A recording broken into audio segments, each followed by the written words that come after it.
Hey Stetson, what do you think about Verizon petitioning the FCC to change their carrier lock to a longer duration, over 60 days? Hudson K, this is a fantastic question. I will admit I am not an expert in this area, but I do have some theories. So, number one, I think it is lame. Verizon, the reason, like, why does Verizon have a 60-day unlock policy? Well, it's because they purchased spectrum that required them to have that 60-day unlock policy. That was part of the deal. Like, Verizon knew what it was buying. That was a clear caveat to being able to purchase and use that spectrum.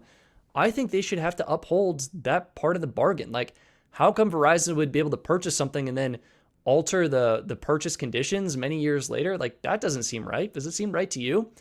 And then also, I have a hot take, and my hot take is I think all phones you buy, whether it's from a manufacturer, whether it's from a carrier, regardless of how you buy them, I think they should be unlocked, just out of the box, ready to go.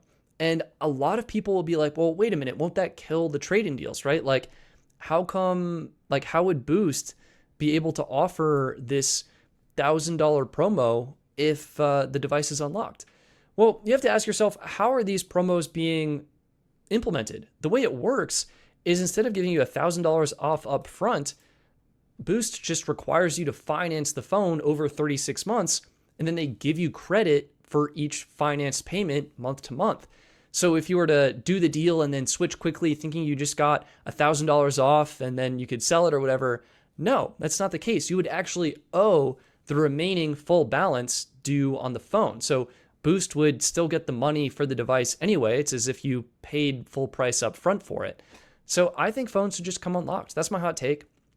There have been some arguments made, some people thinking that more unlocked devices will, increase sort of nefarious activities that people are using unlocked phones for.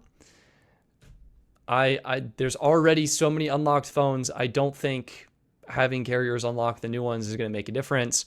Plus, I think a lot of the nefarious activities are taking place on like lower quality burner phones as opposed to the more flagship devices that people are used to. So yeah, I think it's silly. I think phones should just come unlocked. It would just make everyone's lives so much better.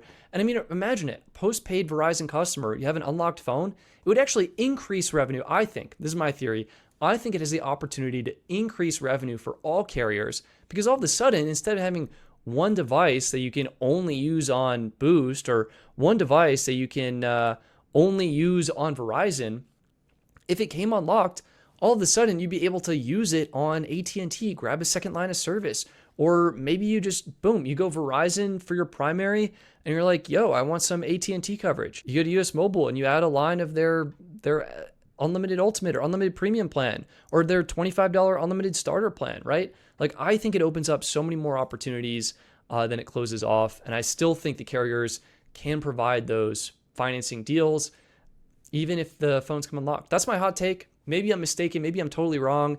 Maybe I'm just too naive and I don't know. But I think we should give it a shot. I think we should try it for a couple years, see what happens. I think it's possible.